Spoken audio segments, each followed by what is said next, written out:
पिछले एपिसोड में सियान लाइनर ने जिंग होंगचन के लेवल 9 वाले सोल कैनन को डिस्ट्रॉय कर दिया था, जिसके बारे में जानकर जिंग होंगचन इनके ऊपर बहुत ही ज्यादा गुस्सा हो गया था। इसके बाद अगले सीन में हम देखते हैं कि जिंग होंगचन वापस आ गया था, जहां पर एक मास्कमैन किसी चीज के बारे में बात करने के लिए उसके पास में आया होता है, जिस पर जिंग होंगचन कहने लगता है कि मैं तुम्हारे बातों के ऊपर यकीन करता हूँ, लेकिन असल में श्रेक एकेडमी के अंदर जा पाना इतना भी आसान नहीं है। इसके अलावा पोसाइडन पवेलियन के मास्टर के बारे में मेंशन करने की भी जरूरत नहीं है, क्योंकि मैंने जितना सोचा था श्रेक एकेडमी उससे भी बहुत ज्यादा पावरफुल है। फिर वो आगे कहता है कि अगर हमें से किसी ने भी इसके बारे में जल्दीबाजी करने की कोशिश की तो फिर इसका सीधा नतीजा मौत होगा। लेकिन फिर वो कहने लगता है क्या होगा अगर मेरे पास में श्रेक के टॉप कॉमेट पावर को रोकने का कोई तरीका हो, जिसके बाद इसके बारे में सुनकर वो मास्कमैन भी इसके लिए मान गया था। वहीं दूसरी तरफ हम देखते हैं कि मास्टर मू यू हाओ वांग और सियाओ के साथ में होते हैं, जहां पर वे कह रहे होते हैं कि आने वाले समय में उनकी पर्सनालिटी क्या होगी, और फिर वे इनसे पूछते हैं क्या तुम्हें पता है कि मैं जिंग होंगचन से क्यों मिला था। तब इस पर वांग कहने लगता है कि क्या ये सन मून एम्पायर को हैरान करने के लिए है, क्योंकि मैंने सुना कि वे डैन के ऊपर नजर बनाए हुए हैं और इसीलिए कहीं ऐसा तो नहीं कि वे वॉर को स्टार्ट करना चाहते हैं। तभी यू हाओ भी कहने लगता है कि इसका दूसरा पॉइंट भी है, क्योंकि मुझे ऐसा लगता है कि स्टूडेंट को एक्सचेंज करने वाले बात से कोई बहुत ही जरूरी चीज जुड़ी हुई है, जिसके बारे में सुनकर मास्टर मू कहने लगता है कि तुमने जो भी कहा वह पूरी तरह से सही है और मुझे भी ऐसा लगता है कि वॉर जरूर होगा, जिसकी वजह से मुझे ऐसा लगता है कि मैं ज्यादा टाइम के लिए श्रेक एकेडमी को प्रोटेक्ट नहीं कर पाऊंगा और इसीलिए मैं चाहता हूँ कि तुम्हें जल्दी से जल्दी ग्रो होना होगा।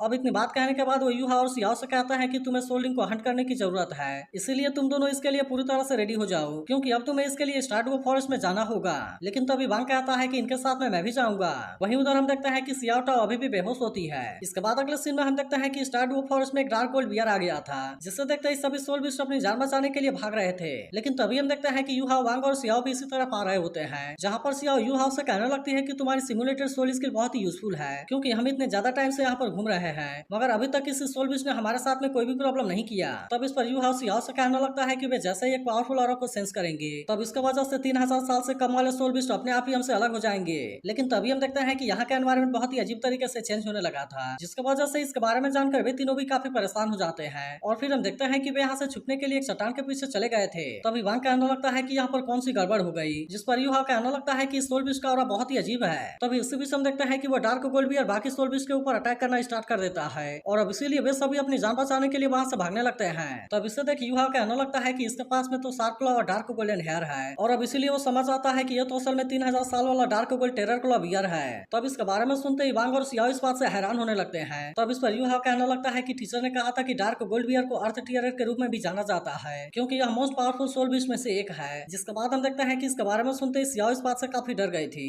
और फिर वो कहने लगती है कि इतना पावरफुल सोल बिस्ट स्टार्डवो फॉरेस्ट के आउटसाइड एरिया में कैसा हो सकता है। इसके बाद सियाओ को डर लगने लगता है कि कहीं डार्क गोल्ड बियर को इनके बारे में पता न चल जाए। लेकिन तभी हम देखते हैं कि डार्क गोल्ड बियर को इनके बारे में पता चल गया था और इसीलिए वो तुरंत इनके ऊपर अटैक करना भी स्टार्ट कर देता है। लेकिन असल में वे इसके सामने बहुत ही बुरे तरीके से फंस गए थे। तभी हम देखते हैं कि डार्क गोल्ड बियर ने इनको सामने से घेर लिया था और अब इसी के साथ वो इनके ऊपर अटैक करने के लिए भी रेडी हो गया होता है। लेकिन अभी भी हम देखते हैं कि वे तीनों इतने आसानी से इसके सामने हार मानने वाले नहीं होते और फिर यू हाओ तुरंत ही अपने नाइफ का यूज करके इसे जख्मी करने की कोशिश करता है। लेकिन अब इसका वजह से हम देखते हैं कि डार्क गोल्ड बियर इनके ऊपर और भी ज्यादा गुस्सा हो गया था, जिसे देखते ही वांग तुरंत अपने स्लैश टेक्निक का यूज करके अटैक करना स्टार्ट कर देता है और वहीं अब उधर से सियाओ भी इसके ऊपर अटैक करना स्टार्ट कर देती है। लेकिन अभी भी हम देखते हैं कि डार्क गोल्ड बियर को हरा पाना इतना आसान नहीं होता और इसीलिए वे कहने लगते हैं कि इसका डिफेंस भी बहुत ज्यादा पावरफुल है। लेकिन तभी हम देखते हैं कि यू हाओ डार्क गोल्ड बियर को रोकने के लिए अपने आइस पावर का यूज करने लगा था। इसके अलावा हम देखते हैं कि वो अपने आइस ब्लास्ट वाले स्किल का भी यूज करके इसके ऊपर अटैक कर देता है, जिसकी वजह से अब डार्क गोल्ड बियर इसके सामने कुछ भी नहीं कर पाता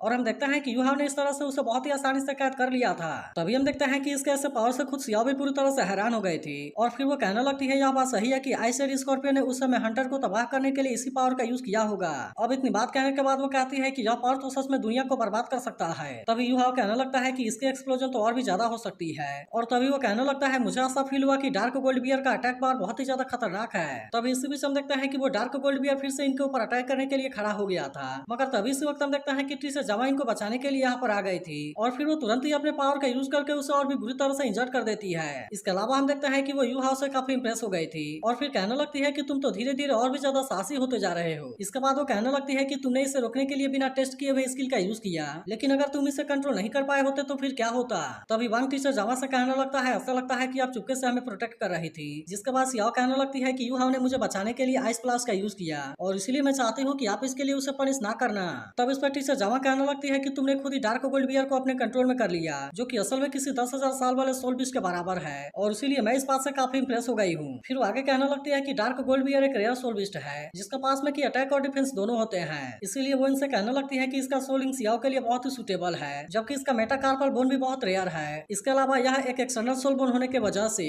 फ्यूचर में राइट हैंड बोन के एब्जॉर्प्शन को अफेक्ट नहीं करेगा, जबकि इसका dark gold terror claw skill भी बहुत ज्यादा पावरफुल है, लेकिन इसे एब्जॉर्ब करने के लिए पावरफुल ब्लड पावर को सप्रेस करना होगा, जो कि बहुत ही ज्यादा डिफिकल्ट है। तभी यू हाउ सियाओ से कहने लगता है कि तुम जल्दी से इसके सोलिंग और सोल बोन को एब्जॉर्ब कर लो, लेकिन इस पर सियाओ कहने लगती है मुझे लगता है कि सोल बोन को तुम्हें ले लेना चाहिए, क्योंकि वैसे भी डार्क गोल्ड बियर को कैद करने वाले तुम ही थे। इसी के साथ वो कहने लगती है कि मेरी फिजिक भी सबसे कमजोर है और इसीलिए अगर मैं इसे कंट्रोल नहीं कर पाई तो यह मुझे बैकफायर भी कर सकता है। अब इसी के बारे में सोचकर वो यू हाउ से कहने लगती है कि तुम्हारे पास में तो अल्टीमेट आइस है और इसीलिए मुझे ऐसा लगता है कि तुम इसे बहुत ही आसानी से एब्जॉर्ब कर पाओगे। इसके बाद वो कहने लगती है कि मैं सोलिंग को एब्जॉर्ब कर लेती हूँ और तुम इसके सोल बोन को एब्जॉर्ब कर लो। अब इतनी बात कहने के बाद हम देखते हैं कि सियाओ ने डार्क गोल्ड बियर को मार दिया था और अब इस तरह से वो इसके सोलिंग को एब्जॉर्ब करने लगती है। वहीं दूसरी तरफ हम देखते हैं कि यू हाउ भी इसके सोल बोन को एब्जॉर्ब करने के लिए रेडी हो गया था, लेकिन तभी हम देखते हैं कि वो मास्कमैन कुछ लोगों को लेकर श्रेक एकेडमी के पास में आ गया था, जहाँ पर वो कहने लगता है कि तुम अपने टास्क के बारे में याद रखना और तुम्हें किसी भी बड़े गोल के लिए फाइट नहीं करना है। और फिर हम देखते हैं कि वे श्रेक एकेडमी में अटैक करने के लिए जाने लगे थे। वहीं दूसरी तरफ हम देखते हैं कि जिंग होंगचन ने यहाँ पर एक बहुत ही छोटे से सोल गाइड को भेजा था, जो कि सबके नजरों से बचते हुए सियाओ टाओ के रूम में बहुत ही आसानी से आ गया था और अब इसीलिए ऐसा लग रहा था कि जिंग होंगचन इसका यूज करके सियाओ टाओ के साथ में कुछ करने वाला है। तभी हम देखते हैं कि वो सोल गाइड सियाओ टाओ के कान से होते हुए उसके अंदर चली जाती है और अब इसके वजह से सियाओ टाओ होश में आ गई थी। वहीं दूसरी तरफ हम देखते हैं कि यू हाउ और सियाओ अभी भी सोल बोन और सोलिंग को एब्जॉर्ब करने में लगे हुए थे, लेकिन तभी हम देखते हैं कि बहुत सारी फायर एनर्जी यू हाउ के ऊपर अटैक करने की कोशिश करने लगी थी। इसीलिए यू हाउ भी तुरंत अपने सुबान जेड हैंड का यूज करने लगता है, लेकिन अभी भी हम देखते हैं कि इस एनर्जी का सामना कर पाना इतना भी आसान नहीं होता। इसीलिए यू हाउ भी कहने लगता है कि यह तो बहुत ही ज्यादा खतरनाक है और फिर हम देखते हैं कि वह किसी तरह से इस एनर्जी को रोकने के लिए कोशिश करने लगा था। फिर वो कहने लगता है कि मैं इसके सामने किसी भी कीमत पर गिव अप नहीं करूंगा और फिर हम देखते हैं कि वो इसके लिए आइस एम्परर क्लॉ और लाइफ वाचिंग ब्लेड का यूज करने लगता है। अब इसके पावर की वजह से हम देखते हैं कि वो एनर्जी इसके सामने कुछ भी नहीं कर पाती और इस तरह से यू हाउ ने इस सोल बोन को बहुत ही आसानी से एब्जॉर्ब कर लिया था। वहीं दूसरी तरफ हम देखते हैं कि सियाओ भी सोलिंग को एब्जॉर्ब करने में कामयाब हो गई थी और इसीलिए वो इस बात से काफी खुश हो गई होती है। इसके बाद वो कहने लगती है कि अब हमें यू हाउ के लिए सोलिंग को खोजना है। तभी टीचर जमा कहती है ऐसा लगता है कि अब तुम अपना प्रोटेक्शन खुद ही कर सकते हो, इसलिए मैं अब यहाँ से एकेडमी में वापस आ रही हूँ। जिसके बाद हम देखते हैं कि इसके बारे में सुनकर वे तीनों भी इसके लिए मान गए थे, लेकिन तभी हम देखते हैं कि श्रेक एकेडमी के ऊपर अटैक होना स्टार्ट हो गया था। इसीलिए अनाउंस होने लगता है कि सभी स्टूडेंट जल्दी से श्रेक के प्रोटेक्टिव शील्ड के अंदर चले जाएं और जबकि सभी क्लास टीचर से कहा जाता है कि वे स्टूडेंट को प्रोटेक्ट करें, लेकिन हम देखते हैं कि इनको यहाँ से भागने में काफी देरी हो गई थी, क्योंकि अब यहाँ इनके ऊपर चारों तरफ से अटैक होने लगे थे और इसीलिए वे इसमें बहुत ही बुरी तरीके से फंस गए होते हैं। तभी हम देखते हैं कि मिस्टर फान भी यहाँ पर आ गया था और वो एक लड़की से कहता है कि तुम जल्दी से जाकर इसके बारे में पोसाइडन पवेलियन में रिपोर्ट करो, क्योंकि यहाँ पर तो एक से ज्यादा अटैक पॉइंट है और इसके अलावा मुझे लगता है कि कम से कम 10 ओपोनेंट जरूर होंगे। इसके अलावा वो इनके अलग अलग स्किल को देखकर समझ आता है कि इनमें से कम 4 लोग डाउनलोड टाइटल वाले हैं, लेकिन तभी अचानक से हम देखते हैं कि इनके ऊपर और भी खतरनाक तरीके से अटैक होने लगे थे, इसीलिए अब इनसे बचने के लिए कुछ भी नहीं कर पा रहे होते और फिर हम देखते हैं कि वे यहाँ पर बहुत ही बुरे तरीके से फंस गए थे। लेकिन तभी मास्टर यहाँ को पता चलता है कि सियाओ टाओ अपने जगह पर नहीं है, इसलिए हम देखते हैं कि वो सियाओ टाओ को खोजते हुए उसके पास में आ गया था, लेकिन असल में सियाओ टाओ पूरी तरह से बदल गई होती है और फिर हम देखते हैं कि वो अपने पावर का यूज करके मास्टर यान को भी रोक देती है। अब इसके तुरंत बाद ही हम देखते हैं कि वो यहाँ से चली भी गई थी और इसीलिए इसके बारे में सोचकर मास्टर यान इस बात से काफी उदास हो गया था। वहीं दूसरी तरफ हम देखते हैं कि यू हाउ, वांग और सियाओ आगे बढ़ते हुए फॉरेस्ट के अंदर जाने लगे थे, लेकिन वांग को समझ में आ गया था कि आगे कोर एरिया है और इसीलिए वो इनसे कहता है कि अब हमें केयरफुल होना पड़ेगा।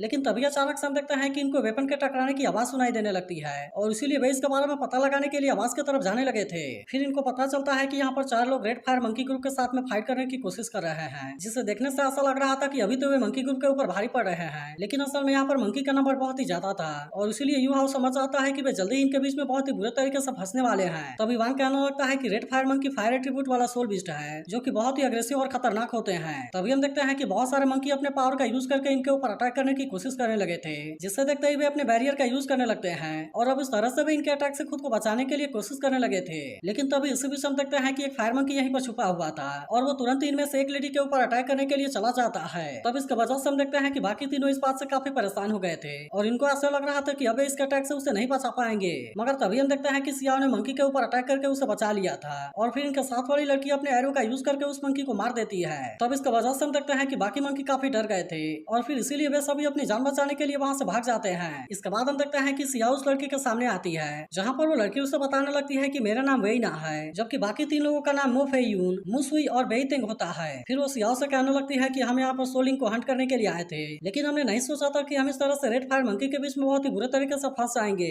अब इतनी बात कहने के बाद हम देखते हैं कि वो सियाओ से अपनी जान बचाने के लिए थैंक यू कहती है। तब इसके बारे में सुनकर सियाओ भी इस बात से काफी खुश हो जाती है और फिर हम देखते हैं कि वे तीनों भी इनको अपने बारे में बता देते हैं। तभी युहाओ कहने लगता है कि इनके पास में तो बहुत ही रेयर वाले मार्शल सोल है, लेकिन इसके बाद भी वे सभी वेइना को प्रोटेक्ट कर रहे हैं और इसीलिए ऐसा लगता है कि वेइना की आइडेंटिटी बिल्कुल भी सिंपल नहीं है। तभी अंकल मो इनसे कहने लगता है कि तुम्हें यहाँ के कोर एरिया में नहीं आना चाहिए था, क्योंकि यहाँ पर और भी ज्यादा 10,000 साल वाले सोल बीस्ट होंगे। तभी वेइना अंकल मो से कहने लगती है कि हम इनके साथ में क्यों नहीं चलते, क्योंकि इस तरह से हम एक दूसरे को बचाने के लिए काइंडनेस को पे कर पाएंगे। मगर तभी अचानक से हम देखते हैं कि यहाँ पर बहुत ही जोरों की हलचल होने लगती है, जिसका वजह से हम देखते हैं कि वे सभी काफी परेशान हो गए थे। और फिर युहाओ कहने लगता है कि शायद वहाँ पर दो सोल बीस्ट आपस में फाइट कर रहे हैं और ऐसा लगता है कि वे कम से कम 10,000 साल वाले सोल बीस्ट हैं। जिसके बाद हम देखते हैं कि अंकल मो इन सभी को एक साथ में लेकर यहाँ से जाने लगते हैं। वहीं दूसरी तरफ हम देखते हैं कि टीचर जाओ अब श्रेक एकेडमी में वापस आ गई थी, लेकिन अब वो यहाँ के ऐसे नजारे को देखते ही पूरी तरह से हैरान हो गई होती है और फिर वो मिस्टर फान से पूछने लगती है कि आखिरकार यहाँ पर क्या हुआ। वहीं दूसरी तरफ हम देखते हैं कि मास्टर यान भागते हुए मास्टर मु के पास में आया था, जहाँ पर वो इनसे सियाओटाओ के बारे में बताने लगता है, लेकिन इस पर मास्टर मु कहने लगता है कि इस सिचुएशन के बारे में मुझे पहले से ही पता है। वहीं दूसरी तरफ हम देखते हैं कि जिंग होंगचन इस बात से काफी खुश हो गया था, क्योंकि आखिरकार वह जो करना चाहता था वो इसमें कामयाब हो गया। वहीं दूसरी तरफ हम देखते हैं कि अंकल मो युहाओ और सभी लोग एक साथ में जा रहे होते हैं, जहाँ पर टियानमेंग युहाओ से कहने लगता है कि जो दो सोल बीस्ट आपस में फाइट कर रहे हैं उनके स्पिरिचुअल ऑरा से मुझे ऐसा लगता है कि उसमें से कोई तुम्हारे लिए सुटेबल है, इसलिए मैं चाहता हूँ कि तुम वहाँ पर अकेले जाओ। लेकिन तभी हम देखते हैं कि इसके बारे में सुनते ही युहाओ भी इस बात से काफी हैरान हो गया था और फिर वो टियानमेंग से कहने लगता है कि तुम वहाँ पर मुझे अकेले भेजना चाहते हो, जबकि वे तो असल में 10,000 साल वाले सोल बीस्ट हैं। इसीलिए वो टियानमेंग से कहने लगता है कि आखिरकार मैं उनको कैसे हराऊंगा। तब इस पर टियानमेंग कहने लगता है कि तुम्हें इसके बारे में चिंता करने की कोई भी जरूरत नहीं है, क्योंकि वैसे भी तो तुम्हारे पास में बिंग है और इसीलिए मैं चाहता हूँ कि तुम इसके बारे में जल्दी करो। तब इसके बारे में सुनकर युहाओ भी ऐसा करने के लिए मान गया था, इसलिए वो वांग और सियाओ से कहता है कि यहाँ पर मेरे लिए एक सुटेबल सोल बीस्ट है, इसलिए मैं चाहता हूँ कि तुम दोनों अंकल मो और बाकी लोगों के साथ में जाओ, जबकि मैं उसे देखने के लिए अकेले यहाँ से जा रहा हूँ। तब इसके बारे में सुनकर वांग और सियाओ भी उसे रोकने के लिए कुछ नहीं कर पाते। इसके बाद अगले सीन में हम देखते हैं कि युहाओ एक जगह पर आ गया था, जहाँ पर कि उसके सामने बहुत सारे सोल बीस्ट अपनी जान बचाने के लिए भाग रहे होते हैं और फिर हमें पता चलता है कि इनके पीछे कोई और नहीं बल्कि ट्विन साइक्लोप्स है, जिससे देखते ही युहाओ भी पूरी तरह से हैरान हो गया था। और तभी अचानक से हम देखते हैं कि वो युहाओ के ऊपर भी अटैक करने वाला होता है। तब इसे देखते ही टियानमेंग कहता है कि तुम जल्दी से बिंग के ब्रेथ को सिमुलेट करो। जिसके बाद हम देखते हैं कि इसके बारे में सुनकर युहाओ भी तुरंत इसके लिए रेडी हो गया था और फिर हम देखते हैं कि वो इस तरह से तुरंत ही आइस स्कॉर्पियन को इसके सामने ला देता है, जिसे देखते ही वो ट्विन साइक्लोप्स डर गया था और फिर वो तुरंत यहाँ से दूसरी तरफ चला जाता है। तब इस पर टियानमेंग कहने लगता है कि मैंने किसी तरह से उसे डरा कर यहाँ से भगा दिया, लेकिन असल में वह सोल बीस्ट तुम्हारे लिए सुटेबल नहीं है। लेकिन तभी अचानक से हम देखते हैं कि युहाओ को अपने सामने कोई लाइट नजर आने लगती है, जिसे देखते ही वो सबसे पहले तुरंत एक चट्टान के पीछे छुप जाता है और तभी हम देखते हैं कि वो इसकी तरफ देखते हुए पूरी तरह से हैरान हो गया था। तो अगर एक्सप्लेनेशन अच्छी लगी हो तो इस वीडियो को लाइक और इस पर एक प्यारा सा कमेंट जरूर कर देना और अगर आप इसके अगले एपिसोड के लिए भी एक्साइटेड हो तो इसके बारे में कमेंट करके जरूर बताना।